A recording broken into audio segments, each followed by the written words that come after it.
जालना येथे धनगर एसटी आरक्षणाच्या प्रश्नावरती माननीय श्री दीपक बोराडे यांचं आमरण उपोषण सुरू आहे आणि या आमरण उपोषणामध्ये सहभागी होण्यासाठी आपल्या समाजाचे ज्येष्ठ नेते माननीय श्री प्रकाशनाथ शेंडगे या ठिकाणी आलेले आहेत. त्याचबरोबर त्यांच्या समेत माननीय श्री पांडुरंग मेरगळ, राजेंद्र बरकरे आणि दादासाहेब चोरमले देखील या आंदोलनामध्ये सहभागी होण्यासाठी या ठिकाणी आलेले आहेत. अण्णांना मी आंदोलन कसं करावं, आंदोलनाची व्याप्ती कशी वाढवावी या संदर्भात काही विचारणार नाही. ज्या गोष्टी आपल्याला अण्णांच्याकडून ऐकायच्या त्याच गोष्टींच्या वरती अण्णांना बोलतं करण्याचा मी प्रयत्न, कारण आंदोलक आणि सरकार यांच्यामध्ये समन्वय साधण्याची जबाबदारी असू दे किंवा सरकारच्या उरावरती बसून सरकारकडून मागण्या मान्य करून घेण्याचं काम असू दे, त्या कामामध्ये आदरणीय प्रकाशनाथ शेंडगे यांचा हातखंड आहे. ज्यावेळेस एकनाथ शिंदे महाराष्ट्राचे मुख्यमंत्री होते त्यावेळेस जी समिती स्थापन करण्यात आली होती त्या समितीमध्ये आणि सरकारमध्ये समन्वय घडवून आणण्याची जबाबदारी आदरणीय प्रकाशनाथ शेंडगे यांच्याकडे होती. त्यानंतर निवडणुका लागल्या आणि तो विषय त्या ठिकाणी थांबला. महाराष्ट्रातल्या जनतेला ऐकायचं आहे की अण्णा ती प्रोसिजर जी आहे ती कुठपर्यंत आलेली आहे. काय सांगाल अण्णा, गेल्या वेळेस आरक्षण आंदोलन सुरू झालं पंढरपूरमध्ये, त्यानंतर तुम्ही सरकार बरोबर अनेक म्हणजे उठाबशा केल्या, पण मार्ग काय निघाला नाही. शेवटच्या कॅबिनेट मध्ये एकनाथ शिंदे म्हणाले होते की जी आर काढू, त्या जी आर कडे लोक डोळे लावून बसलेत. काय झालं त्या जी आर? हे पहा, धनगर आरक्षणाचा विषय जो आहे हा एकतर कुठं अडकला आहे आणि त्याच्यावरती सोल्युशन काय आहे या बाबतीत बरेच मतभेद आपल्या समाजातल्या नेत्यांच्या कार्यकर्त्यांच्या मध्ये. शेड्यूल ट्राईबचं आरक्षण जे आहे ते घटनात्मक आरक्षण आहे. ते घटनात्मक आरक्षण आपल्याला नव्याने घ्यायचंय का पहिलं मिळालं ते घ्यायचं आहे, हा फार महत्वाचा विषय आहे. मध्यंतरी बारामतीला मोठं आंदोलन झालं. त्या आंदोलनामध्ये सर्वांना वाटलं होतं की आपल्याला आता आरक्षण मिळालंच, कारण त्यावेळी देवेंद्र फडणवीसना, मी भाजपचा प्रदेश उपाध्यक्ष होतो, देवेंद्र फडणवीसांना मी घेऊन आलो होतो आणि त्यावेळी देवेंद्र फडणवीसांना मी भाषण करण्याच्या आधी त्यांना ब्रीफिंग केलं होतं की या धनगर समाजाला आपण जर ठोस आश्वासन दिलं तरच धनगर समाज आपल्या पाठीमागे येऊ शकेल, पण ते आपल्याला पूर्ण करावं लागेल. तर त्यावेळी ते झालं की आपण असं करूया, पहिल्या कॅबिनेटमध्ये आपण काय तेवढं बोलून चालणार नाही, त्यामध्ये आणखीन एक आपल्याला बोलावं लागेल की याचा अभ्यास आमचा पूर्ण झालेला आहे. हे पहिल्या कॅबिनेट आम्ही कसं देऊ शकतो, तर याचा धनगर हा समाज हा एसटीमध्येच आहे आणि त्याचा अभ्यास आमचा पूर्ण झालेला आहे, म्हणून तुम्ही आम्हाला आम्हाला सत्तेमध्ये बसवा आणि पहिल्या कॅबिनेटमध्ये, त्यामुळे आम्ही पहिल्या कॅबिनेट निर्णय घेऊ शकू. हे वाक्य त्या देवेंद्र फडणवीस साहेबांचं आहे काय. पण त्यानंतर काय झालं सगळ्यांना माहिती आहे. त्यानंतर टाटा इन्स्टिट्यूट सोशल सायन्स नावाचे भूत जे आहे ते आपल्या मानगुडी बसवत असत. एखादा निर्णय जर लांबून टाकायचा असेल ना तर त्यावरती कमिटी, समिती, आयोग, आमकं टमकं या सगळ्या भानगडी होतात काय. पण आपल्याच काही मंडळींनी त्या ठिकाणी जाऊन टीस स्वीकारला. टीसची माझी मुळीच मागणी नव्हती. आपली मागणी स्पष्ट होती की तुमचा अभ्यास झालाय ना, पहिले की तुम्हाला आता सत्तेत बसवलंय ना, तुम्ही पहिल्या कॅबिनेटमध्ये निर्णय घ्या, हा आपला विषय होता. पण त्यात आपल्याच काही नेत्यांनी त्या ठिकाणी सरकारमधील काय नेते मंडळींनी जाऊन त्या ठिकाणी टीस सजेशन केलं आणि तो टीस नावाचा आयोग जो आहे तो भूत आपल्या मानगडी बसवला आणि त्या टीसच्या ह्याच्यातून 3 वर्ष 3 का 4 वर्ष त्यातच गेली.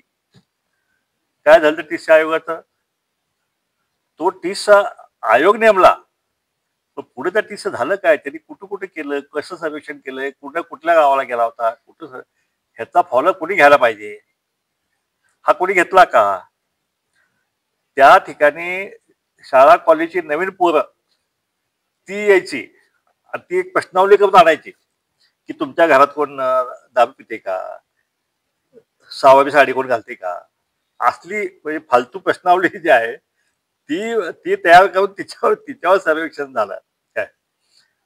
आणि जे व्हायचं झालं, टीसचा अहवाल जो आहे तो निगेटिव्ह आला काय, त्याचा कोणी फॉलोअप घेतला नाही आणि जे व्हायचं ते व्हायला. शेवटी शासनाला तो लपवायची पाळी आली.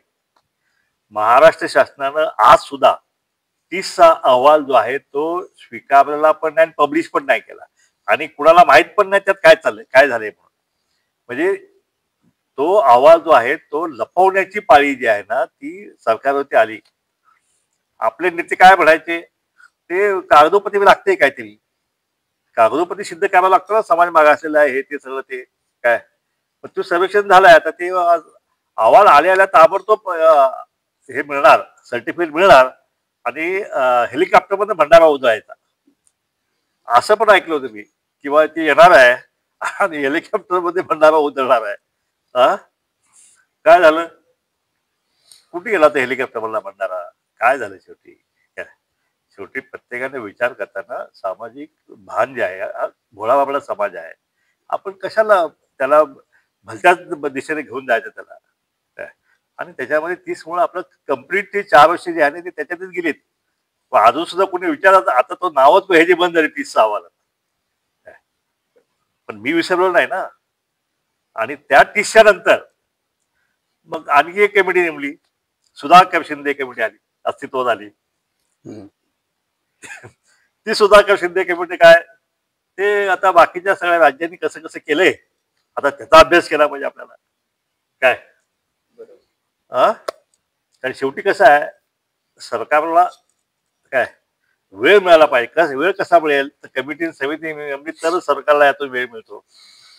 मग आमच्यात काही महामागांचं नाही, आपण आपण असं केलं आता सगळं बाकी सगळ्या राज्यातलं आपण हे केलं काय, तिथं कमिटी पाठवूया आणि तिथलं अहवाल घेऊया, तिथं कसं केलंय ते अहवाल घेऊन आपण हे करूया.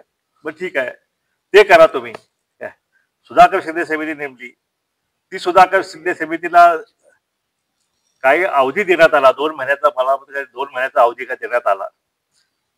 8 महिने झाले तरी सुद्धा सुधाकर शिंदे समितीचं काहीच हे यायला तयार नाही. ती कुठे गेली, काय केलं, कसा अहवाल आलाय, काय झालंय, कुणाला भेटले, कुणाला काय केलं याचा मागमूस कुणालाही नाही काय.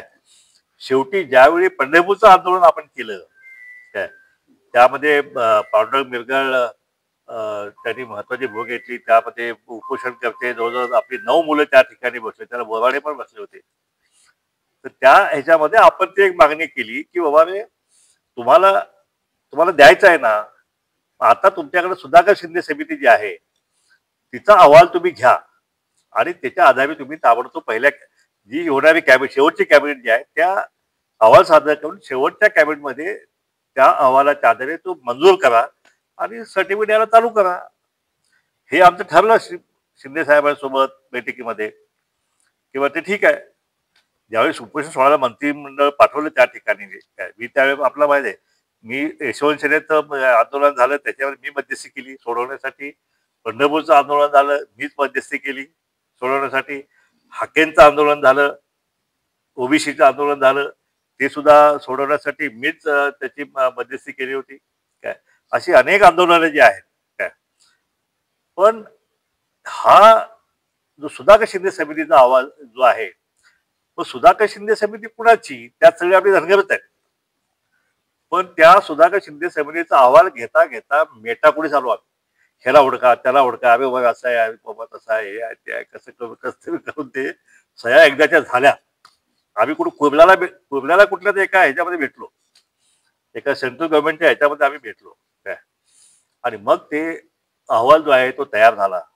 तो तयार झाल्यानंतर तो अहवाल जो आहे तो अहवाल सादर होता होता सुद्धा आम्ही मेटाकुडी झालो. आमचेच लोक सगळे, चेअरमन आमचे, सगळे सदस्य आमचे, तर ते अहवाल सादर करायला हे नाही. शेवटी मला तो अहवाल, शेवटी वेळ संपत चालला होता, निवडणूक समोर येत होती, शेवटची कॅबिनेट समोर आली होती. विनीता सिंगल नावाच्या एक IAS अधिकारी त्याची नेमणूक झाली होती. आम्ही 5 जणांची कमिटी नेमली होती त्यासाठी एकनाथ शिंदे साहेबांनी, की ही 5 जणांची कमिटी हे सगळ्या मिटिंगा करतील आणि हे सगळे पुरावे जे आहेत पुराव्यासहित या अहवालासहित कॅबिनेटला सादर करतील म्हणून. त्या कमिटीमध्ये मी होतो, गोपीचंद पडळकर होते आणि पांडुरंग मिरगळ होते, त्यानंतर आपल्या आणि कोण होतं, मधु शिंदेजी होते. आमच्या बैठका व्हायच्या त्या ठिकाणी. विनिता सिंगल मॅडम सोबत. विनिता सिंगल मॅडमना एकदा मिरगळनी प्रश्न विचारला, मॅडम तुम्ही अभ्यास केला, आमच्याकडे पेपर तुमचे आलेले आहेत, आम्ही कसे एसटी मध्ये आहोत हे सगळे पुरावे त्यावेळी मी सादर केले ना त्यांना. काय तर विनीता सिंघल मॅडमनी त्यावेळी प्रांजळपणे सांगितलं की मैं पॉलिटिशियन नहीं हूँ, मैं एक IAS ऑफिसर हूँ, मेरे सामने जो आपने जो कागजात जो सबमिट किए हैं उसका मैं अध्ययन करने के बाद में मैं इस नतीजे पे पहुंची हूँ कि धनगर समाज जो है एसटी के प्रमाण पत्र देना चाहिए और वो पूरी सभी तरह से कानूनी का ये जो है इसमें बैठ जाता है और देना चाहिए, और मेरा अहवाल जो है सरकार को इसी तरह से जाएगा. हम लोग को जमीन को हमने हाथ ये करके उनको प्रणाम किया था, मुझे याद है. ते झाल्यानंतर आमचं सुधाकर शिंदे साहेब अहवालच यायला तयार नाही. आम्ही आम्ही चेस करतोय, आम्ही कुठे आहे, आम्ही कुठे आहे, कुठे आहे काय. मग ते काहीतरी कारण मग सांगून, आता ते तर सरकारी अधिकारी आहेत शेवटी, त्यांना जशा सूचना त्याप्रमाणे हे करणार. शेवटी मला तो अहवाल सादर करण्यासाठी मला धमकी द्यावी लागली की जर आज अहवाल सादर नाही झाला तर मी 6व्या माळ्यावरनं उडी मारून आत्महत्या करेन. काय म्हणजे इतका माझा संताप अनावर झाला होता, वेळ संपत चालली होती आणि आमचे लोक अहवाल सादर करायला तयार नव्हते. आता काय त्यांच्या अडचणी काय असू शकतील, मी ते सांगू शकत नाही. मग त्यांनी त्या दिवशी पण दुपारी 3 वाजताच्या आतमध्ये विनीता सिंघल मॅडमकडे तो अहवाल सादर केला. आता मला असं कळते की अहवाल सादर झाला, पण त्या विनीता सिंघल मॅडमनी तो काय अहवाल शेवटच्या कॅबिनेटमध्ये सादर केला नाही. शेवटच्या कॅबिनेटमध्ये आम्ही त्या कॅबिनेटमध्ये घुसलो, आठवत आहे ना. कॅबिनेटमध्ये घुसून आम्ही मुख्यमंत्री अजितदादा आणि देवेंद्र फडणवीसांना आम्ही जाब विचारला की आमच्या अहवालाचं काय झालं. त्या अहवालाचं तिघांनाही काय उत्तर देता आलं नाही. आणि त्यानंतर मग आता आम्हाला कळून होते की आता ह्या सरकारकडून तर हा निर्णय होण्याची शक्यता नाही, पण आम्ही त्या ठिकाणी आम्ही बाहेर पडलो. आता तो अहवाल जो आहे कुणीतरी RTI टाकला की त्या अहवालाचं काय झालं म्हणून, तर उत्तर आलंय की तो अहवाल सादर झाला नाही. आता त्या दिवशी तर बातमी आल्या, टीव्हीला बातमी आल्या, आमच्याकडे फोटो आहेत, व्हिडिओ आहेत त्याचे, किंवा अहवाल स्वीकारला आपण धनगर समाजाचा अहवाल स्वीकारला. आता काय झालंय म्हणजे आता हे जे RTI मध्ये ज्यांनी जी खोटी चुकीची माहिती दिली आहे, कायदा काय सांगते, चुकीची माहिती दिली की त्याला हे जेल आहे. आता हे अधिकारी जेलमध्ये जाणार का. धनगर समाजाचे शत्रू जे आहेत ते झावीतले शुक्राचार्य किती ठिकाणी बसलेले आहेत. धनगरांचं आंदोलन झाले गेले आदिवासीला उठवलं जातं. मी झेबळांना भेटलो, झेबळ साहेबांना, की अहो तुमचा ना आमचा काय आम्ही काय तुमच्या आता एक टक्का सुद्धा आम्हाला नको, आम्ही घेणार पण नाहीये. आमचा प्रस्ताव तरी ऐकून घ्या तुम्ही, की तुम्हाला जे 7% आहेत ते तुम्हाला आहे असे साबूत राहतील ना. आमचे 3.5% जे OBC मध्ये आहेत आता ते घेऊन आम्ही येऊ ना. शेवटी 50% आत तुम्ही ना, आम्ही 50% आतच आहोत. पण आमचे ते 3.5% आहेत ते आमचं आम्हाला राहतील. आपण कॅटेगरी करू त्याच्यामध्ये. तुमच्या 7% आम्ही येणार नाही, आमच्या 3.5% तुम्ही यायचं नाही, संपला विषय. आणि बाकी राहायला त्यांची मोठी अडचण आहे आदिवासी नेत्यांची, की त्यांचे जे मतदारसंघ जे राखीव आहेत, आदिवासी मतदारसंघ 27-28 मतदारसंघ आहेत, त्यात धनगर समाजाचे कार्यकर्ते उभा राहतील आणि त्यामुळे त्यांच्या आमदारकी कमी होतील आणि धनगर समाजाच्या कमी हे होतील. मी तेही त्यांना सांगितलं की असं मुळीच नाही, धनगर समाज बेल्ट वेगळा आहे आणि आदिवासी पट्टा वेगळा आहे ना. आमचा म्हणून समजा चुकून तिथं उभा राहिला आदिवासी त्याला मतदान देणारच नाहीत ना. काय जे आमचे धनगर समाजाचे बेल्ट जे आहे तिथं धनगर समाजाचे कार्यकर्ते उभा राहतील, तिथं ते आमदार होतील, तुम्ही तिथं उभा आणि दोघांचे पण आदिवासीचे आमदार आपलं राज्य आदिवासींचे येईल ना. इतक्या लेवलला मी जाऊन तो प्रयत्न केलेला आहे. पण ते आदिवासी आमदार असतील किंवा नेते मंडळी असतील, ती ही गोष्ट काही समजून घ्यायला तयार नाही. ते म्हणजे की आम्ही कुठल्याही धनगर समाजाला आम्ही याच्यामध्ये घुसू देणार नाही म्हणून त्यांनी उड्या मारल्या मंत्रालयामध्ये. जिरवळ साहेबांनी उड्या मारल्या काय ते धनगर समाजा आंदोलना विरोध म्हणून, ST आरक्षणाला विरोध म्हणून, आणि त्याला उत्तर म्हणून धनगर समाजाच्या कार्यकर्त्यांनी त्या दिवशी मंत्रालयामध्ये उड्या मारल्या जाळीवरती. काय आमचे सगळे कार्यकर्ते बस भरून घेऊन गेले ना धरून अटक करायला. मी नशिबी जवळ तुम्ही ताबडतोब तिथं पोहोचलो पोलीस स्टेशनला आणि सांगितलं बाबा तुम्ही आदिवासी किती आदिवासीला तुम्ही अटक केली, त्यांनी उड्या मारल्या म्हणून. तर त्यांचा एकही अटक होत नसेल तर आमचा एक पण होणार नाही म्हणून सांगितलं. आणि पोलिसांना त्यांना सोडावं लागलं तर कार्यकर्ता एकही कार्यकर्ता अटक होऊ दिला नाही.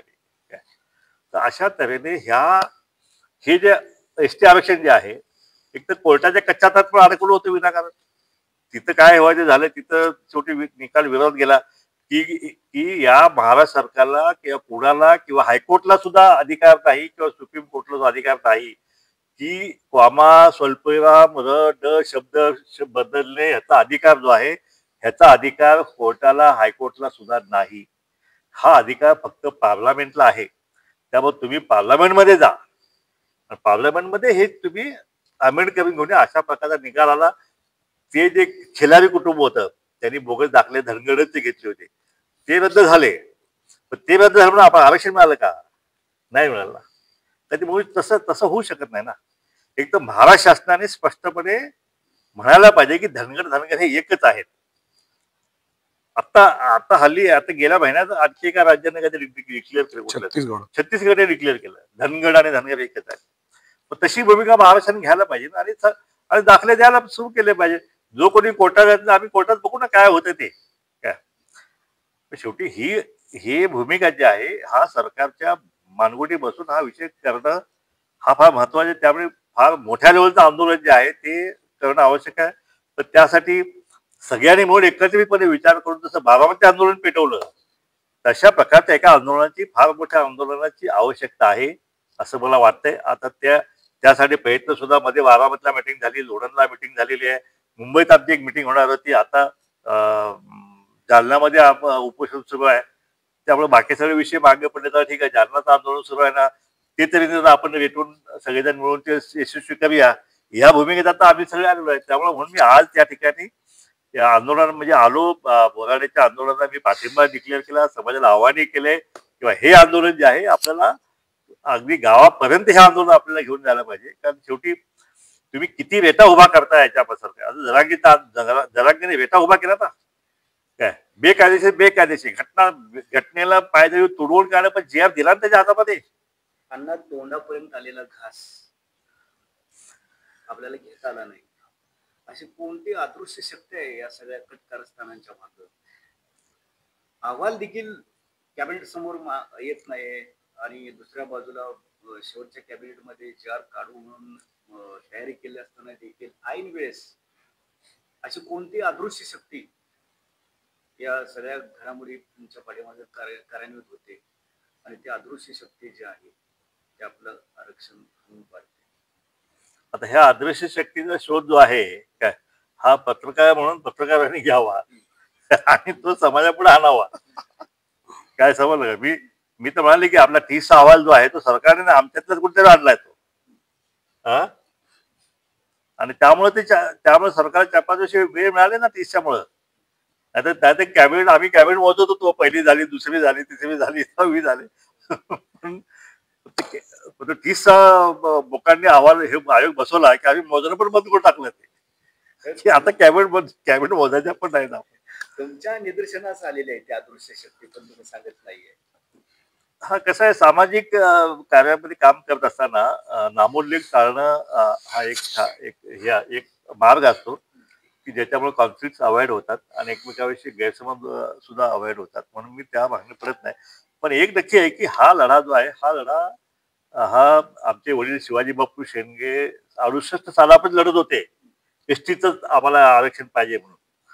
पण ज्यावेळी एसटीचं आरक्षण हे अतिशय कठीण आहे आणि हे तेवढं सहजासहजी मिळणार नाही, तेवढे समाजाची ताकद नाही, पॉलिटिकल हे नाही, आर्थिक सोर्सेस नाही आहेत.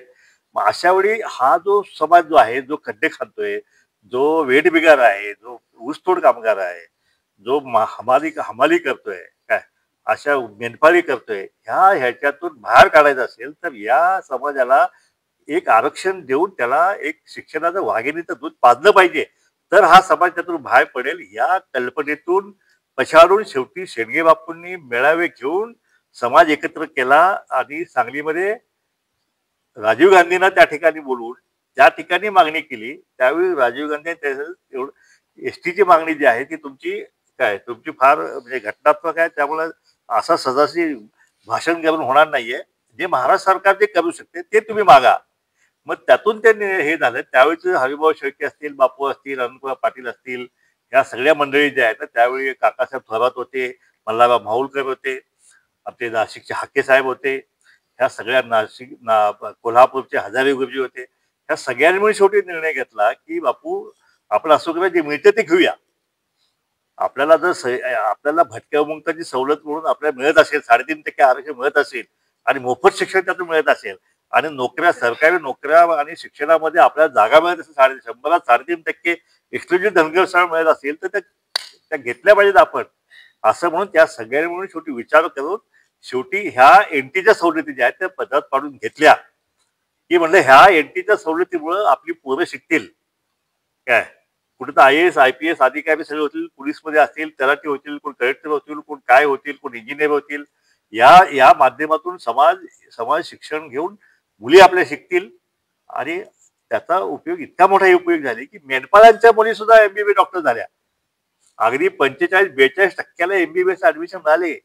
एक डॉक्टर व्हायचा तर 35 लाख रुपये लागतात, कधी 65 लाख. आता ह्यांच्यात 2 डॉक्टर झाले हे म्हणजे माझे 75 लाख रुपये एकटा नुसत्या पावडर मेरगळच्या मुलांचे 75 लाख वाचले. कुठून आणले त्याने पैसे इतके? आज आज डॉक्टरांचे मेळावे आपले व्हायला लागलेत, वकिलांचे मेळावे व्हायला लागलेले. त्यामुळं एक समाजाला एक एक दिशा जी आहे त्या दिशा देण्याचं काम त्या ह्याच्यामुळे झालं. पण ते एनटीचे सवय घेतली म्हणून एसटीचा लढा आम्ही सोडला असं नाही. कारण शेंडगे बापू जाताना सांगून गेले की आपलं मूळ जे मागणी आहे ती एसटीची आहे आणि ती कुठल्याही बी सोडायची नाही. ते आपल्याला मिळू शकते. फक्त एवढंच की प्रयत्न जो आहे तो कंटिन्यू, हे सामाजिक न्यायाचा लढा जो आहे हा कधी एका याच्यामध्ये आंदोलनात सक्सेस होत नसतो. हा पिढ्यानपिढ्या लढावा लागतो. म्हणून माझ्यानंतर हा लढा जो आहे हा लढा माझी मुलं म्हणून तुम्ही लढा केला पाहिजे म्हणून आम्हाला आदेश, म्हणून एसटीच्या लढ्यामध्ये आम्ही का उतरतो, का आम्ही आंदोलन करतोय, कशासाठी आम्ही नेतृत्व करतोय, कशाने मार्गदर्शन करतोय, कशाने मध्यस्थी करतोय, की ही जबाबदारी जी आहे ही जबाबदारी शेंडगे बापूने आपल्यावर टाकून गेली आहे की एसटीचा मागणी कुठल्याही परिस्थितीत आपण सोडायची नाही. आपलं अल्टिमेट विकासाचं दालन जे आहे ते म्हणजे आपले शेड्यूल ड्राईव्ह आहे काय. आणि म्हणून त्या मागणीसाठी जिथं जिथं आंदोलन होतं त्या ठिकाणी आमचं कुटुंब, शेंडगे कुटुंब जे आहे ते त्या ठिकाणी सगळ्या पूर्ण ताकदीशी त्या ठिकाणी उभा आपल्याला राहिलेलं आपण पाहिलेलं आहे. अण्णा, बापूंचं अपूर्ण स्वप्न पूर्ण करण्यासाठी तुम्ही अहोरात्र धडपड करताय, पण बापूंच्या प्रामाणिकपणावर देखील काही महाभाग शंका घेतात.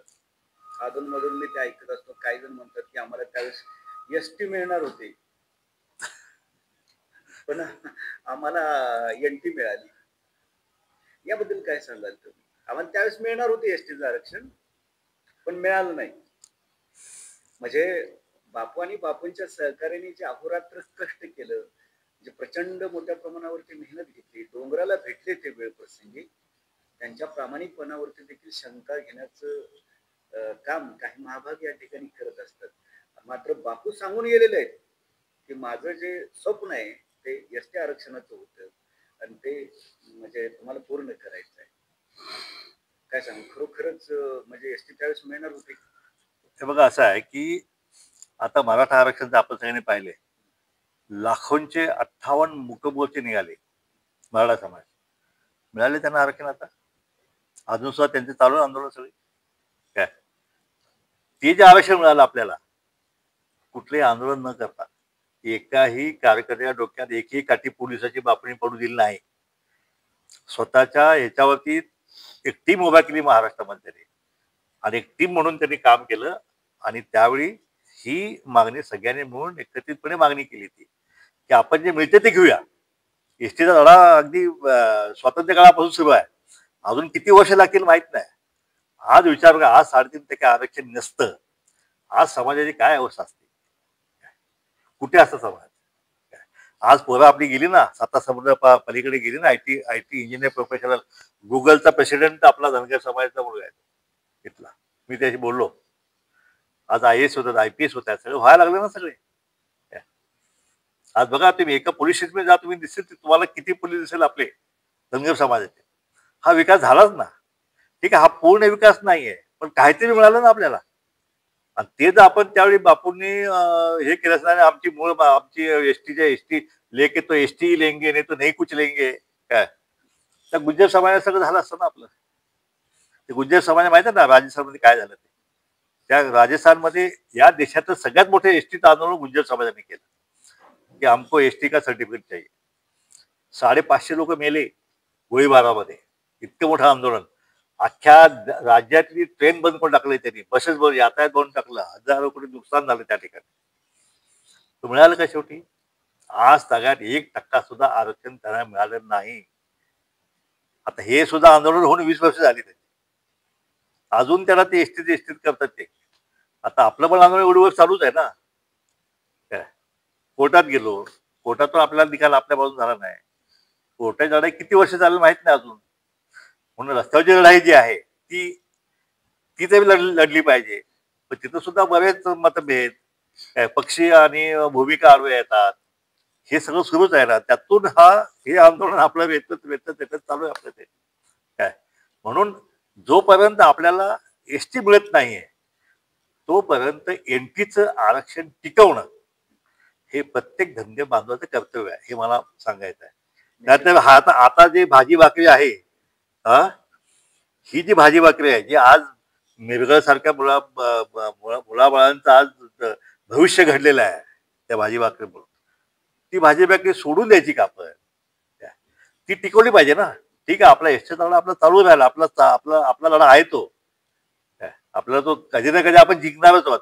पण तो जोपर्यंत जिंकत नाही लढा, जोपर्यंत आपलं सर्टिफिकेट एसटीची मिळत नाही, तोपर्यंत आपल्याला एनटीच आपली भाजी भाकरी जी आहे ती आपल्याला टिकवून आपल्याला धरली पाहिजे. आणि ती ओबीसी मध्ये आहे. आज ते आरक्षण संकटात आलेलं आहे. आपण येऊ, पण बापूंचं अपूर्ण स्वप्न पूर्ण करण्यासाठी प्रकाश अण्णांनी देखील बापूंच्या माघारी एसटीचा प्रचंड मोठा लढा या ठिकाणी महाराष्ट्रामध्ये उभा केला. आणि त्यासाठी तुम्ही देखील अटल बिहारी वाजपेयी यांना महाराष्ट्रामध्ये पंढरपूर या ठिकाणी आणलं होतं. त्या मेळाव्याचा धनगर समाजाला काय फायदा झाला का, किंवा त्यातून काय निष्पन्न झालं? असं आहे की एसटीच्या मेळाव्याच्या ह्या देशातला बहुतेक सामाजिक न्याय झालेला सगळ्यात मोठा मेळावा त्यावेळी मी घेतला तो. आणि देशाचे पंतप्रधान त्या ठिकाणी बोलवले. आणि त्या ठिकाणी बघा असं आहे, पंतप्रधान असेल किंवा राष्ट्रपती असेल, त्याला मेळाव्यात येऊन भाषण करायचं, आम्ही तुम्हाला एसटी दिली, एवढा सोपा मार्ग नाही येतो. म्हणून त्या मेळाव्यामध्ये बघा, मी एमकॉम LLB आहे, मी पण सांगितलं असं, पंतप्रधान या, तुम्ही घोषणा करून जावा की हम आपको एसटी दे दिया, काय दे के रहेंगे, असं काय. आणि ती एक निवडणूक जिंकून जावा तुम्ही. पुढे काय झालं? तसं मी केलं नाही. मी त्या मेळाव्यामध्ये या समाजाला एसटीच्या सवलती मिळण्यासाठी जे काय पहिली पायरी जी आयोगाची जी आहे, तो पण केंद्रीय आयोग, नॉर्थ स्टेटचा नाही आहे, राष्ट्रीय आयोग जो आहे ना, राष्ट्रीय आयोगाची नेमण्याची घोषणा मी त्या मेळाव्यात केली. ढोल वाजवून त्या ढोलातून विकासाचे बोल निघाले का नाही, भल्याना प्रश्न पडतो की त्या मेळाव्यात काय झालं. काय इतका मोठा मेळावा होतो पंढरपूरमध्ये. कुठल्याही आषाढी एकादशीला आतापर्यंत इतिहासामध्ये पंढरपूरची दारं कधीच बंद झाली नाहीत. पण 22 जानेवारी 2004 त्या दिवशी या पंढरपूरने काय विठ्ठलाला सुद्धा प्रश्न पडले की अचानक आज पायावरती उडी डोकी कशी यायला लागलेली. तर ती धनगरांची वारी होती. आणि त्या दिवशी पंढरपूरची 4ही रस्ते बंद करायला प्रशासनाला. वाळवण फुल झालं, रस्ते फुल झाले, हम रस्ते फुल झाले, मंदिर परिसर फुल झाला, मैदान फुल झालं, कुठं आतमध्ये शिरकायला जागा नाही म्हणून त्यांनी बंद केली. माझ्या गुजरात आणि मध्य प्रदेशमधल्या 13 ट्रेन अडवल्या, भुसावळला त्यांनी. कर्नाटकचे हुलजयंतीचे तर 50,000 लोक अडवले त्यांनी. ते म्हणाले की आम्ही आज जर सोडले इतकी चेंगराचेंगरी होईल म्हणजे सगळी, त्याच्यावर तुम्ही सांगा की बा सगळं फुल झालेलं आहे. आणि ज्यावेळी हे संपल्यानंतर, मेळावा संपल्यानंतर आम्ही विठ्ठलाच्या दर्शनाला आम्ही त्या ठिकाणी पाठवतो म्हणून आम्ही सगळं समजूत काढली. 10 किलोमीटर लाईन बाहेर, प्रत्येक रस्त्याला 10 किलोमीटर गाड्यांची लाईन होती. इतका प्रचंड मेळावा झाला. त्याच्यामध्ये ह्या मागण्या ज्या केल्या होत्या की आपल्याला एक तर राष्ट्रीय कमिशन नेमायचा, त्या कमिशनने 6 महिन्यात अहवाल द्यायचा, आणि तो अहवाल जो शेवटच्या पार्लमेंटमध्ये त्यांनी मान्य करायचं. ही आमचं कमिटमेंट जी आहे ती देशाच्या पंतप्रधानांशी आमची झाली होती, अटल बिहारी वाजपेयी. आणि म्हणून तो मेळावा झाला. आणि त्या मेळाव्यामध्ये ते राष्ट्रीय कमिशनची घोषणा झाली. त्याचप्रमाणे धनगर समाजासाठी shepherd financial corporation of India, म्हणजे या नुसतं महाराष्ट्रातल्या नाही तर पूर्ण देशातल्या धनगर समाजासाठी एक शेफर्ड कॉर्पोरेशन, आर्थिक विकास महामंडळ जे आहे त्याची घोषणा झाली, त्याची स्थापना केली. त्याचं चेअरमन मला त्यांनी डिक्लेअर केलं. काय तो चेअरमन म्हणजे केंद्रातला कॅबिनेट दर्जा असलेला असतो तो. म्हणजे काय त्याचा चेअरमन मला केला. पण झाला घोटाळा काय झाला की 8 महिने अजून सरकारची वेळ होती. 6 महिन्यात अहवाल घ्यायचा होता. शेवटच्या पार्लमेंटमध्ये आपण घ्यायचं. पण त्यावेळी भाजप सरकारने त्यावेळी निर्णय घेतला की आता वातावरण फील गुड आणि इंडिया शायनिंगचं आहे. 8 महिने आधीच सरकारचा राजीनामा दिला गेला. ते सरकार 8 महिने आधीच बंद झालं. आणि त्याच्यामुळं आपले हे निर्णय जे आहे पुढचे हे निर्णय आहेत तसं हे त्या ठिकाणी हे झालं. ते जे निर्णय झाला तो की त्या कॉर्पोरेशन 5,000 कोटी भांडवल त्यांनी कबूल केलं होतं. पण आज ते कॉर्पोरेशन कुठं आहे? आज त्या फाईलमध्ये कुठं आहे ते कॉर्पोरेशन जिवंत आहे ते, पण ते फाईलमध्ये लपून आहेत. आता कोण कधी बाहेर काढतो तो हा विषय नंतरचा आहे.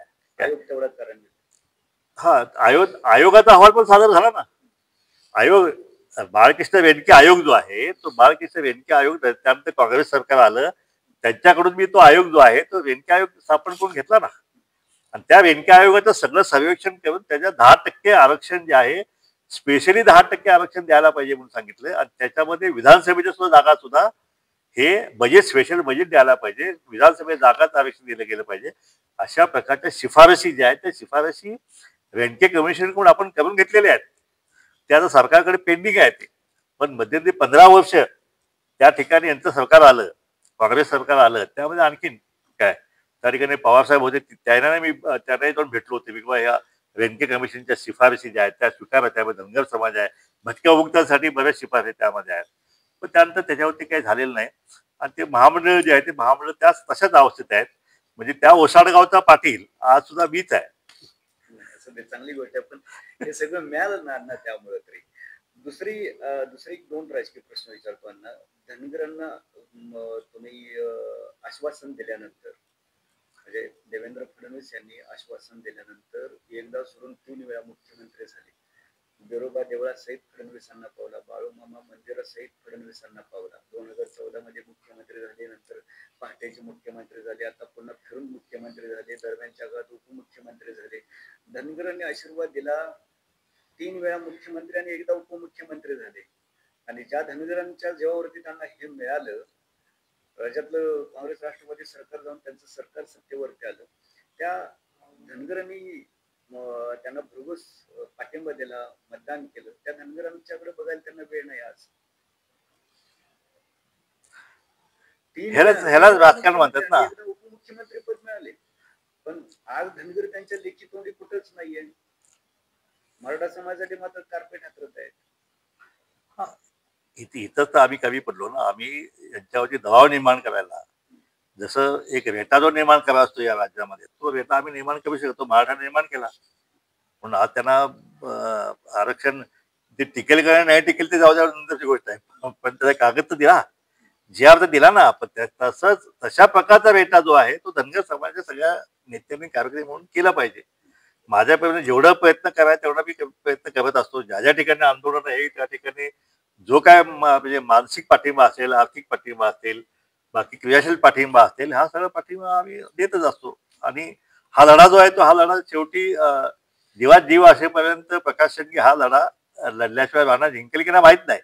पण हा लढा जो आहे तो लढा लढत राहणार आहे. आणि त्याच्यानंतर आमची पुढची पिढी असेल ती सुद्धा लढा चालू ठेवेल. परत मेघगडसारखे कार्यकर्ते आहेत तिकडं फलटणला, बाकी महाराष्ट्र कार्यकर्ते तयार होत आहेत. आता ते लढा आणखी पुढे नेतील. त्यामुळे तो लढा काही संपणार नाही. आणि एक ना एक दिवशी जो आहे धनगर समाजाला सर्टिफिकेट जे आहे ते त्या ठिकाणी मिळाल्याशिवाय राहणार नाही. आता दुसरी महत्वाची गोष्ट म्हणजे ज्या पद्धतीने तुम्ही पंढरपूरच्या आंदोलनानंतर सरकारशी बोलणी केली, तशाच पद्धतीने आता जालन्यामध्ये जे आंदोलन सुरू आहे कोरोना संदर्भात आपण सरकारशी बोलणी करावी अशी समाज भावना आहे. तशी आज काय तुमची चर्चा वगैरे झाली का दीपक बोराडे यांच्याशी, किंवा तुम्ही त्या ठिकाणी काय तुमचं म्हणणं मांडलं, त्याने तुम्हाला काय सांगितलं? नाही, कसं आहे, आंदोलन असेल सरकारशी संवाद हा चालू ठेवावा लागतो. आता त्या बाबतीत आज मी बोराडेंच्या आंदोलन मी आज पाठिंबा दिलेला आहे, समाजाला आवाहनही केलेलं आहे की आंदोलन आपल्याला आणखीन हे व्याप्ती त्याची वाढवली पाहिजे, तीव्रता वाढवली पाहिजे. हे मी आवाहन जरी केलं असेल तर सरकारकडून निगोशिएशन जे आहे ते मला काय असं जाणवलं की कुणी त्यांच्या वतीनं कुणी सरकारशी बोलतंय किंवा काय. किंवा मी सुद्धा त्यांनी मला सुद्धा तसं काय त्यांनी हे सांगितलं की अण्णा तुम्ही सरकारशी थोडी चर्चा करा या बाबतीत काय. तसं बोलले असते तर मी नक्कीच सीएम डीसीएमना वगैरे बोलून त्यांच्याशी काहीतरी मध्यस्थी करण्याचा मी प्रयत्न केला असता. पण आता सध्या आजचं वातावरण तसं नाहीये काय. आणि उद्या समजा तसं काय झालं तर मी नक्कीच मध्यस्थी करून सरकारकडून काहीतरी मागच्या वेळी पण आपण काय कुठं पण एका स्टेज तरी गेलो होतो ना काय. कॅबिनेट दरवाजापर्यंत आम्ही पोहोचलो होतो मागच्या वेळी. बरोबर. मी मध्यस्थी केली त्यामुळे तिथं पण पोहोचलो होतो ना. आता शेवटचा प्रश्न विचारताना त्याच विषयाला धरून तुम्ही दरवाजापर्यंत गेला होता, दरवाजा उघडला होता, उघडत नव्हता तर तो दरवाजा लाथ घालून उघडला आणि शेवट अशा पद्धतीने तुम्ही सरकारवरती हल्ला चढवला की एकनाथ शिंदे स्वतः म्हणाले की शेवटच्या कॅबिनेटमध्ये मी जे आर काढतो. दुर्दैवाने एकनाथ शिंदे आता मुख्यमंत्री नाही आहेत. आता मुख्यमंत्री फडणवीस साहेब आहेत आणि शिंदे साहेब उपमुख्यमंत्री आहेत. तर निवडणुका झाल्यानंतर या विषयाच्या अनुषंगाने तुमची एकनाथ शिंदे साहेब किंवा देवेंद्र फडणवीस साहेबांशी काही चर्चा झाली का? या आंदोलनाचा विषय वेगळा आहे, पण जे तुमचं मूळ आंदोलन होतं आणि जे तुमची मूळ चर्चा किंवा सरकारबरोबर जी बोलणी ज्या विषयाच्या अनुषंगाने होत होती ती बोलणी पुढे सुरू आहे की थांबल्या? आता तो विषय सगळा थांबलेला आहे. मागच्या सरकारचा विषय जो थांबलेला आहे. आता त्यानंतर सरकारशी कुठली बैठक किंवा काय त्याविषयी मी 2-3दा वेळ मागितली सरकारकडे किंवा जो ह्या विषयावरती चर्चा करण्याचा आपण वेळ द्यावा. पण सरकारकडून तसा अजून काय प्रतिसाद जो आहे तो सरकारकडून अजून काही तसा प्रतिसाद आलेला नाही. आणि आता बहुतेक आता हे आंदोलन होत आहेत यातून कदाचित सरकारकडे एखादी बैठक व्हायची शक्यता आहे. त्यावेळी सरकारचे जी पत्र आम्हाला दिलेली आहेत मागच्या वेळी त्या मी त्यांना सांगू बाबा मागच्या कॅबिनेटपर्यंत विषय आलेला आहे. आता एखाद्या कॅबिनेटमध्ये विषय घ्या तो सुधाकर समितीचा अहवाल रेकॉर्डवरती घ्या आणि सर्टिफिकेट द्यायला चालू करा. पण आता तुम्ही पत्रकार परिषद घेऊन जी मागणी केली पाहिजे सरकारकडे की मागच्या वेळेस मुख्यमंत्री असताना एकनाथ शिंदे साहेबांनी आम्हाला शब्द दिला होता, त्यानुसार अशा अशा पद्धतीने कारवाई सुरू होती, पण तो विषय तिथं पेंडिंग राहिला. आता परत त्या पद्धतीने तुम्ही भूमिका घेतली पाहिजे असं समाजाचं म्हणणं आहे. नक्कीच आता एखादा सरकारशी मी नक्की तसा प्रयत्न करेन. पण आता आंदोलनकर्त्याकडून अजून तसं काही मला हे सांगितलं नाहीये. तुमच्या मूळ आंदोलनाचा हा, पण तुम्ही या दरम्यान निवडणुकीनंतर शिंदे साहेबांशी बोललात? सरकारकडे मी वेळ मागितली या बाबतीत चर्चा करण्यासाठी आणि आमचं शिष्टमंडळ जे आहे तुम्ही सरकार स्थापन झाल्यापासून शिष्टमंडळ अजून भेट दिलेली नाहीये, चर्चा झालेली नाहीये. तर एक वेळ तुम्ही आम्हाला द्यावी जेणेकरून आपल्याला या सगळ्या विषयावरती चर्चा करता येईल. म्हणजे सगळं अजून शेळी मेंढपाळाचे काय प्रश्न आहेत, विद्यार्थ्यांचे प्रश्न आहेत, हॉस्टेलचे प्रश्न आहेत, शिक्षणाचे प्रश्न आहेत, फीचे प्रश्न आहेत, त्या धनगर समाजाच्या विद्यार्थ्यांना इंग्रजी शाळेत पाठवायचा जो निर्णय आम्ही जो केलेला आहे तो त्याच्याविषयीचे काय प्रश्न आहेत ते सगळ्या शाळा बोगस शाळा आहेत काय त्याच्यामध्ये.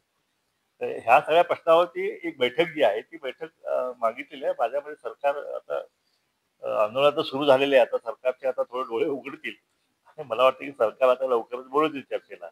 त्यामध्ये हे विषय आम्ही घेऊ. धन्यवाद अण्णा आमच्याशी बोलल्याबद्दल. तुमचा म्हणजे जास्त वेळ घेतला. आणि दुसरी महत्वाची गोष्ट म्हणजे तुम्ही तुमच्यावरती नुकतीच एक शस्त्रक्रिया देखील झालेली आहे आणि तर देखील तुम्ही आमच्याशी बोलला त्याबद्दल धन्यवाद.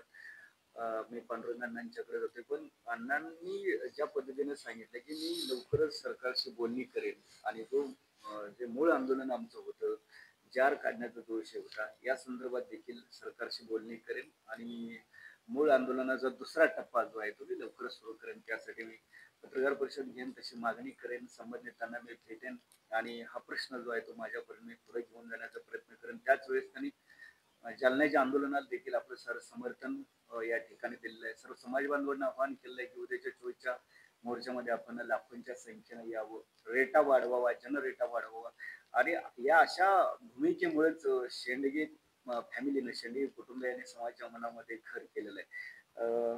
त्यामुळं समाज शेंडगे कुटुंबियांना आणि विशेष करून शिवाजीराव शेंडगे बापूंना दैवताचं स्थान देतोय.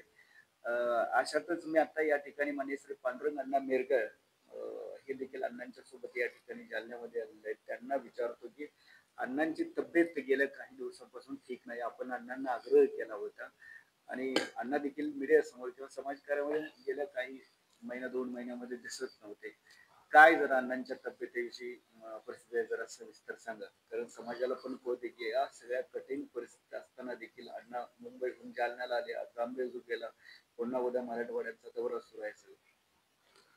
आदरणीय आमचे नेते प्रकाश अण्णा शेंडगे साहेबांचे संपूर्ण कुटुंब अलीकडच्या कालावधीमध्ये म्हणजे आदरणीय सौभाग्यवती वहिनी साहेबांवरती गेल्या 20-22 दिवसापूर्वी ब्रेनची एक सर्जरी झाली आणि अण्णांच्यावरती एक सर्जरी होणार होती ऍक्च्युली वहिनी साहेबांच्या अगोदर, परंतु ती जगातील दुर्मिळातील दुर्मिळ अशा प्रकारची शस्त्रक्रिया होती की जिचं मेडिकल काउन्सिलमध्ये सुद्धा त्याची जी थिअरी आहे ती नव्हती. आणि म्हणून ब्रिज कॅन्डीमध्ये अण्णांचं ते ऑपरेशन जे आहे ते जवळपास आम्ही 1-1.5 महिना पुढे चालवलं होतं, कारण सौभाग्यवती वहिनी साहेबांचा विषय जो ब्रेनचा होता तो खूप सिरियस होता. ती शस्त्रक्रिया व्यवस्थितपणे पार पडली आणि आता सौभाग्यवती वहिनी साहेब व्यवस्थित आहेत.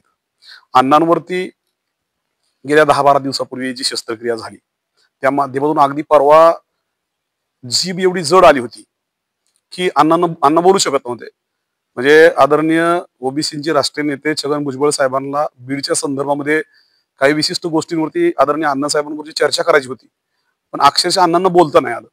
पण तरी सुद्धा काल फक्त अण्णा हो नाही अशा अवस्थेमध्ये बोलत असताना काल 1.5 तास आमचं दोघांचं बोलणं झालं. कारण काल एक बातमी मला अशी जबाबदारीनं या ठिकाणी कळली होती की दीपक बोराडे यांची तब्येत प्रचंड ढासळलेली आहे आणि त्यांची रक्तातली जी साखरेचं प्रमाण आहे ते 62 वरती आलेलं आहे आणि त्यांचं ब्लड प्रेशर 100च्या आत येत आहे. कारण दीपक बोराडे हा आमचा अत्यंत लढवय्या कार्यकर्ता आहे. दीपक बोराडेंनी पूर्वी हाकेंच्या आंदोलनामध्ये फार महत्वपूर्ण भूमिका बजावली होती. आंतरवाली सराटीमध्ये ज्यावेळेस आमच्या 89 पोलीस बांधवांवरती आमच्या महिला भगिनीवरती प्रचंड अशा प्रकारचे जीवघेणे हल्ले होऊन त्यांची डोकी फुटली होती, ते जायबंदी झाले होते, त्यावेळेस महाराष्ट्रामध्ये ओबीसींच्या विषयाची आणि आंतरवाली सराटीचं जे खरं गुह्य गुपित होतं ते महाराष्ट्राला उघड करून सांगणारा आमचा संघर्ष योद्धा हा दीपक बोराडे होता. आणि त्यानं जालन्यामध्ये महाराष्ट्राला ओरडून सांगतो की ही खरी परिस्थिती काय आहे. नंतरच्या कालावधीमध्ये ज्यावेळेस पंढरपूरला 2024चा रणसंग्राम धनगरांचा तिथं स्थापायचा प्रयत्न झाला त्यावेळेस आमचा त्या विषयातला, कारण 5 पांडव त्या ठिकाणी मी बसवले होते आणि त्याच्यामधला अर्जुन म्हणून दीपक बोराडेला बसवलं होतं. कारण हा अत्यंत सुशिक्षित, सुसंस्कृत आणि केडर बेस कार्यकर्ता आहे, पोलीस अधिकारी होता आणि म्हणून दीपकरावच्याकडे ती जबाबदारी त्या ठिकाणची उपोषणाची दिली होती. त्यांनी ती अत्यंत समर्थपणानं पार पाडली.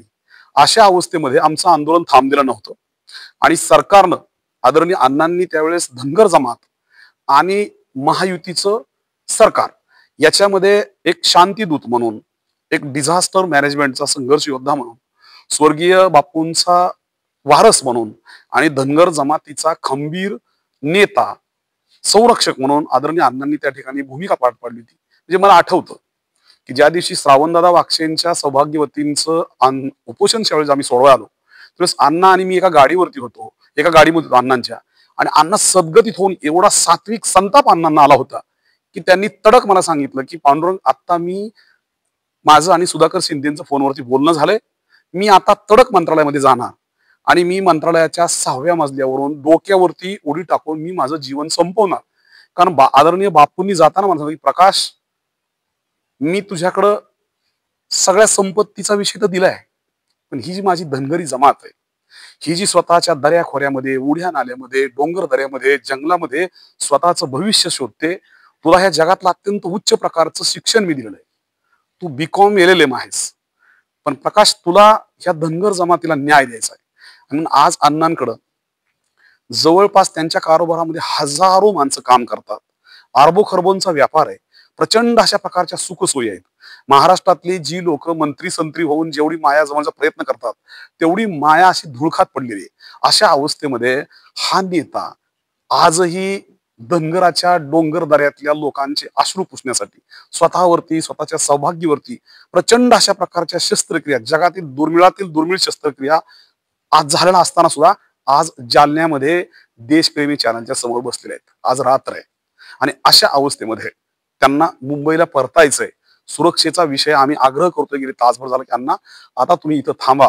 त्यांनी थांबायचं मान्य केलंय, अशा अवस्थेमध्ये ही लढाई आदरणीय अण्णांच्या नेतृत्वाखाली आम्ही लढतो आहोत.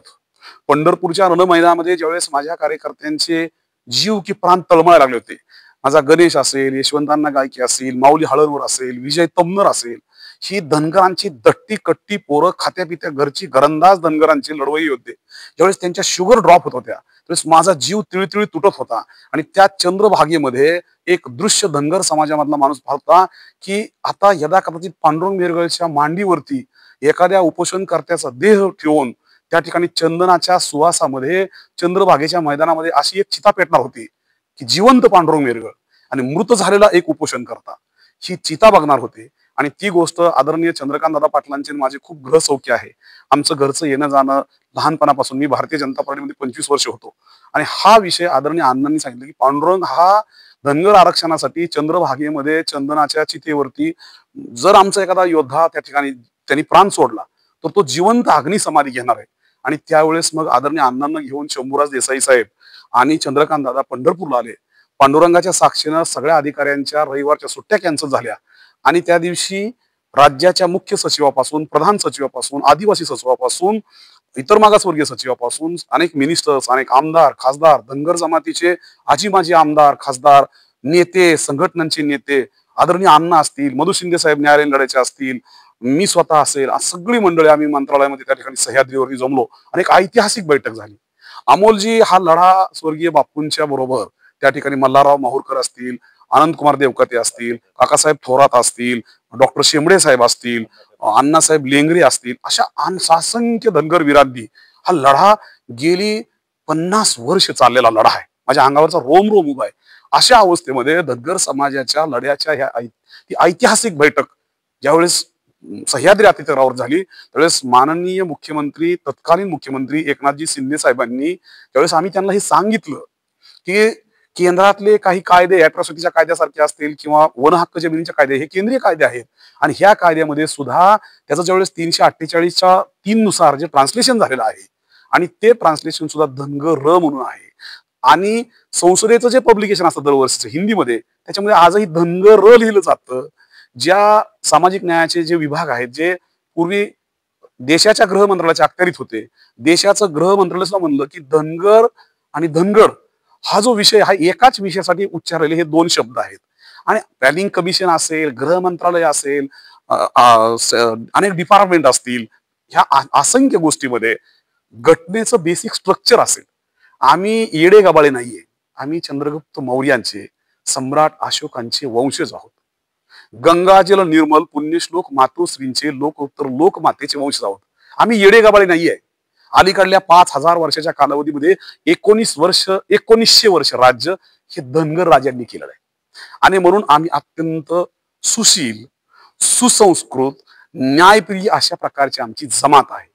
आमचं जे स्टेटस आहे, जे स्टेटस या देशामध्ये जे मानववंश शास्त्रज्ञ होते, इरावती कर्वे असतील, रसेन असेल, इन्थेनॉल असतील, श्यामशरण शशी असतील, अलीकडच्या कालावधीमधले जेवढे मानववंश शास्त्रज्ञांच्या संदर्भातले जेवढे इतिहासकार आहेत, ज्यांची पुस्तक आहेत, इंग्रजांच्या काळातला बिब्लोग्राफी नावाचा संदर्भ ग्रंथ जो जागतिक आहे आणि 1931ची जनगणना ही टॅग लाईन आहे. कशाची आहे तर या देशामध्ये संविधानामध्ये 340, 341 आणि 342 मध्ये SC, ST आणि OBCच्या हजारो जाती, हजारो जमाती ज्यांनी वर्गीकृत केल्यात, अंतर्भूत केल्यात, त्याचं बेसिक स्ट्रक्चर ह्या 3 गोष्टी आहेत. जातनिहाय जनगणना, बिब्लोग्राफी आणि मानववंशशास्त्रज्ञांचे ग्रंथ. ह्या 3ही गोष्टीमध्ये धनगर जमात ही शेड्यूल ट्राईब मध्ये आहे. म्हणून आम्ही ते मागतो. त्या विषयाच्या संदर्भामध्ये आदरणीय अण्णांच्या त्या कमिटीमध्ये गोपीचंदजी पडळकर असतील, मी असेल, विजय गोपने असतील, आदरणीय मधु शिंदे साहेब असतील, आम्ही एवढं मोठं बाड या राज्याच्या इतर मागासवर्गीय विभागाच्या प्रधान सचिव विनीता वेद सिंगल मॅडम की ज्या त्या आमच्या कमिटीच्या अध्यक्ष होत्या, त्यांना ते सगळं सुपूर्द केलेलं आहे. आदरणीय अण्णांनी थोड्याच वेळापूर्वी एका मुलाखतीमध्ये सांगितलंय. आणि म्हणून स्वतः ज्यांचा UPSC ला लॉ हा सब्जेक्ट होता, ज्या कायद्याच्या विषयामध्ये IAS झालेल्या आहेत आणि त्या ह्या राज्याच्या प्रधान सचिव आहेत, त्यांनी धनगर आरक्षणाच्या शिष्टमंडळांना आदरणीय प्रकाश अण्णा शेंडगे साहेब असतील, गोपीचंद पडळकर असतील, मधु शिंदे साहेब असतील, मी असेल, विजय गोफणे असतील, आमच्या 5 जणांच्या समोर त्यांनी हे स्पष्टपणे सांगितलेलं आहे की मी मुख्यमंत्र्यांना अहवाल देत असताना मी त्यांना हे सांगणार आहे की धनगर जमातीनं आमच्याकडे सुपूर्द केलेली 5 जणांच्या ह्या कमिटीची कागदपत्र आहेत, ती सर्वची सर्व कागदपत्र हे सॅटिस्फाय करतात की धनगर हे शेड्यूल्ड ट्राईबचे हक्कदार आहेत.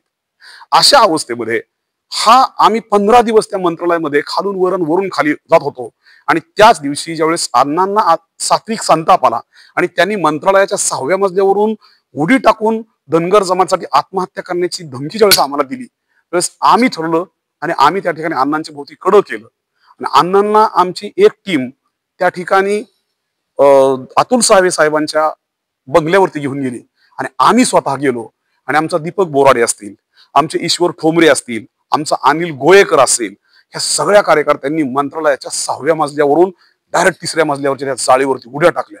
अक्षरशः ईश्वर ठोंबरेंचं वजन 105 किलो होतं. त्यांचं वय आहे 69 वर्ष. एवढा मोठा माणूस ज्यावेळेस त्या ह्याच्यावरती पडला होता अक्षरशः ती नेट तुटून त्याच्या शरीराच्या ठिकऱ्या झाल्या असत्या. अशा अवस्थेमध्ये आणि ती ज्यावेळेस बातमी सगळे चॅनल्सनी वगैरे दाखवायचं होते, आदरणीय अण्णा धावत त्या ठिकाणी आले, तोपर्यंत आम्हाला सगळ्याला मरीन ड्राईव्हला घेऊन गेले होते आणि मरीन ड्राईव्ह पोलीस स्टेशनला आणि त्या ठिकाणी महाराष्ट्रातल्या धनगरी जनतेनं आदरणीय प्रकाश अण्णा शेंडगे साहेबांचा सात्विक संतापाचा रुद्र अवतार बघितला. त्यावेळेस अण्णा बेभान होऊन लालबुंद होऊन त्या ठिकाणच्या पोलीस ऑफिसरांना सांगत होते की माझ्या एकाही कार्यकर्त्यावरती एकही जर तुम्ही केस लॉन्च केली तर माझं नाव प्रकाश अण्णा शेंडगे आहे. आणि मग त्या ठिकाणी त्याच कालावधीमध्ये संभाजीनगरच्या बिडकीनच्या काही महिलांनी वर्षा बंगल्यावरती धावा बोलला होता आणि त्या ठिकाणी संपूर्ण मुंबईतल्या मंत्र्यांच्या बंगल्यासमोर मंत्रालयासमोर सगळ्या ठिकाणी हलकल्लोळ धनगरांचा माजला होता आणि आदरणीय अण्णा त्या ठिकाणी ती सगळ्या लोकांना एकत्रित करून सगळ्यांना शांत करून करत होते. आणि त्यावेळेस रात्रीचा पहाट 2:30 वाजता तत्कालीन मुख्यमंत्री एकनाथजी शिंदे साहेबांनी अण्णाला की अण्णा काळजी करू नका, हा विषय मी 1-2 दिवसामध्ये मिटवतोय. माझ्या डोळ्याची शस्त्रक्रिया झालेली आहे, कृपा करून एका डोळ्याची शस्त्रक्रिया झाली, माझी उद्या 2 दिवसामध्ये दुसऱ्या डोळ्याची शस्त्रक्रिया होईल. 1-2 दिवसाच्या रुटीन मध्ये हा विषय मी शेवटच्या कॅबिनेटमध्ये करतोय. आणि एकनाथ शिंदे हे असे एकमेव मराठा होते की ज्यांना धनगरांच्या शेड्यूल ट्राईबच्या आरक्षणामुळं काहीही फरक पडत नव्हता. धनगरांच्या आरक्षणाच्या विरोधामध्ये गेल्या 25 वर्षामध्ये मी अनेक वेळा सांगितलेलं आहे की आदिवासी वेगळ्या गोष्टी काही नाही आहेत. धनगरांच्या आरक्षणाचा खरा विरोधक ह्या महाराष्ट्राचा चेहरा विद्रूप करणारी या राज्यातील 169 प्रस्थापित घराणी आहेत. कारण अमोलदादा, धनगरांची या राज्यातली लोकसंख्या 13% आहे. एसटी रिझर्वेशन धनगरांना ज्या क्षणी मिळेल त्या क्षणी धनगरांना 13% रिझर्वेशन द्यावं लागणार आहे. आणि त्यावेळेस धनगरांचे खासदार, आमदार, मंत्री यदा कदाचित हे जर आता झालं तर भविष्यामध्ये 2029ला महाराष्ट्राला धनगरांचा पहिला मुख्यमंत्री पाहायला मिळणार आहे. आणि हीच पोटदुखी महाराष्ट्रातल्या प्रस्थापित घराण्यांची आहे. कारण धनगर जमात ही पश्चिम महाराष्ट्रामध्ये आणि मराठवाड्यामध्ये प्रामुख्यानं आहे. जवळपास 70-75 मतदारसंघ असे आहेत की जिथं धनगर जमातीचं मतदान हे 80-85 हजार, 1 लाख, 1.25 लाखापर्यंत. मग अशा अवस्थेमध्ये जर का तुम्ही ह्या धनगर जमातीचं मतदान आणि ते लोकसभा मतदारसंघ, ते विधानसभा मतदारसंघ जर बघितले तर आता जे पवार, पाटील, देशमुख जी मंडळी त्या ठिकाणी मुख्यमंत्री पद, उपमुख्यमंत्री पद, मंत्रिमंडळातली पद, आमदारक्या, खासदार, उपभोक्ता आहेत, ह्यांची सुट्टी होणार आहेत आणि हे घरी बसणार आहेत. ह्यांना खांद्यावर खोरं टाकून या हातात बैल घेऊन जावं लागणार आहे. आणि म्हणून धनगर आरक्षणाला ह्या पवार, पाटील, देशमुखांचा विरोध आहे. परंतु हा विरोध मोडून काढून आज महाराष्ट्राची परिस्थिती अशी आलेली आहे की जी परिस्थिती धनगरांना यावी अशा प्रकारे 200 वर्ष ती आली नव्हती. महाराजा यशवंतराव होळकरांच्या नंतर धनगरांना स्वतःच शास्त्र तेज दाखवण्याची ही संधी आहे. आज या राज्यातील प्रस्थापित जातीनं या राज्यातल्या ब्राह्मणांपासून ते साळी, कोळी, माळी, धनगर, वडार, लमाण सगळ्यांना आतंकित केलंय. राज्याच्या मुख्यमंत्र्याची आयमाय काढण्यापर्यंत इथल्या विशिष्ट वर्ग गेलेला आहे. आणि म्हणून इथल्या प्रस्थापित जातीच्या ह्या आतंकानं, ह्या दहशतवादानं, ह्या दंडेलशाहीनं संपूर्ण महाराष्ट्र आक्रोशित आहे, आक्रंदित आहे. अशा अवस्थेमध्ये धनगरानं पुढे होऊन, कुणी विठोजी, कुणी मल्हार बाबा, कुणी यशवंतराव होऊन ह्या ठिकाणी आपल्या आपल्या परीनं काही जिल्हे, काही प्रदेश, काही तालुके, मग ते प्रकाश अण्णांच्या रूपानं असतील, त्या लक्ष्मण हाकेंच्या रूपानं असतील, ते गोपीचंद पडळकर निमित्त ह्याच्यात माध्यमातून असतील, अगर तुमच्यासारख्या माझ्यासारख्या वेगवेगळ्या तालुक्यामध्ये, वेगवेगळ्या जिल्ह्यामध्ये, वेगवेगळ्या विभागामध्ये धनगरांचे जे वीर आज आहेत ते त्या ठिकाणी तिथल्या 12 बलुतेदाराचं, 13 अलुतेदाराचं, मागासवर्गीयाचं, ब्राह्मणांचं रक्षण करतायत. आज महाराष्ट्रामध्ये जो आक्रोश निर्माण झालाय, ह्या आक्रोशाला प्रस्थापित जातीच्या आणि ह्या सर्वसामान्य 18 पगड जातीच्या मध्ये जर कोणी बांध घातला असेल तर तो धनगर आहे. एक शेवटचा प्रश्न दोघांना कॉमन विचारतो. आज त्या विषयावरची चर्चा पण मी केली. सरकार म्हणजे आपली मंत्रिमंडळाची बैठक चौंडीमध्ये घेते 300व्या जयंती उत्सवाच्या औचित्य साधून, आणि त्या ठिकाणी धनगर समाजाच्या तोंडाला काहीतरी सरकारी योजनांचे गाजर दाखवून तोंड पुसण्याचं काम करते. धनगर समाजाचा जर इतका कळवळा या सरकारला असेल किंवा या दोन्ही तिन्ही घटक पक्षांना असेल, तर धनगरांच्या एसटी आरक्षणाच्या प्रश्नावरती एखादं विशेष अधिवेशन हे सरकार का बोलवत नाही? कसं आहे, महाराष्ट्राच्या 1960 पासूनच्या आतापर्यंतच्या राजकीय पटलावरती हा प्रश्न म्हणजे हे जर अधिवेशन बोलावलं तर अण्णा म्हणाले तसे झारीतले शुक्राचार्य कोण आहेत ते आपल्या लक्षात येईल. त्यांचे खायचे दात आणि दाखवायचे दात जे आहेत ते आपल्याला दिसून येतील. आणि त्याचबरोबर कोणत्या राजकीय पक्षाची भूमिका या आरक्षणासंदर्भात काय, म्हणजे सभागृहातलं सगळं रेकॉर्डवरती येतं. इथं ट्रकनं पाठिंबा, ट्रकनं कागदपत्र आणले, ट्रकनं निवेदनं घेऊन ते इथं स्टेजवरती आले आणि त्यांनी पाठिंबा दिला, त्याचा काही उपयोग होत नाही. आमचे प्रश्न म्हणण्यासाठी आम्ही त्यांना सभागृहात पाठवलेलं आहे. त्यामुळे सभागृहात त्यांनी आमच्या प्रश्नावरती बोललं पाहिजे. आणि सभागृहात आमच्या प्रश्नावरती बोलण्यासाठी धनगर एसटी आरक्षण याच एका विषयावरती सरकारनं एक विशेष अधिवेशन बोलावलं पाहिजे, ही माझी मागणी आहे. तुम्हाला काय वाटतं? नाही, याच्यामध्ये महाराष्ट्रामध्ये 6 प्रस्थापित पक्ष आहेत आणि हे 6 प्रस्थापित पक्ष हे या राज्यातली जी प्रस्थापित मराठा नावाची जात आहे त्या जातीच्या वकुबाखाली, तिच्या दहशतीखाली काम करणारे हे 6 पक्ष आहेत. भारतीय जनता पार्टीचे मुख्यमंत्री देवेंद्र फडणवीस हे बोलघेवडे आहेत, खोटारडे आहेत आणि त्यांनी धनगर जमातीच्या पाठीमध्ये खंजीर खुपसलेला आहे. या माणसामुळे महाराष्ट्राचं जेवढं सांस्कृतिक नुकसान झालंय एवढं नुकसान आतापर्यंत मराठ्यांच्या 13 मुख्यमंत्र्यांनी सुद्धा केलेलं नाही.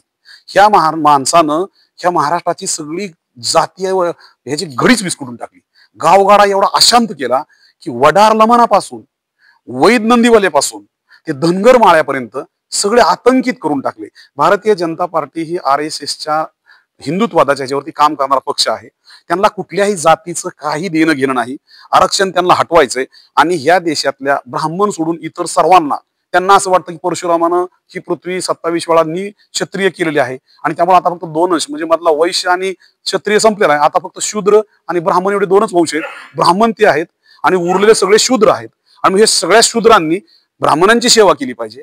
आज देशामध्ये ब्राह्मण सोडून तुम्हाला कुठल्याच विषयात कुठंच काही दिसत नाही. संपूर्ण देश हा 2% ब्राह्मणांच्या ताब्यात आहे आणि त्याचाच परिपाक देवेंद्र फडणवीस महाराष्ट्राची या देशातलं सगळ्यात 1 नंबरचं आणि प्रगत राज्य आहे.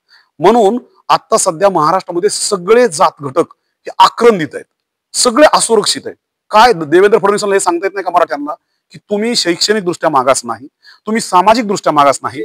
मग असं विशेष अधिवेशन हे घेणार नाहीत. त्याचं कारण आहे की धनगर आरक्षणाला या राज्यातल्या मराठा नेत्यांचा, खासदारांचा, आमदारांचा, उपमुख्यमंत्र्यांचा सगळ्यांचा विरोध आहे. अशा अवस्थेमध्ये ते विशेष अधिवेशन घेणार नाहीत. या सरकारला धनगरांचं काहीही करायचं नाही. घेणार नसेल तर सभागृहामध्ये कोणता पक्ष धनगर आरक्षणाच्या बाजूने आहे हे आपल्याला कळणार कसं? नाही, सभागृह धनगर जमातीला ही गोष्ट सिद्ध करायची काहीही गरज नाही. मराठा आरक्षणामध्ये मराठेच काय, सगळे ओबीसी, आमचे धनगरांचे आमदार सुद्धा उलते पालते पडत त्या जराग्याच्या पायाशी पडत होते.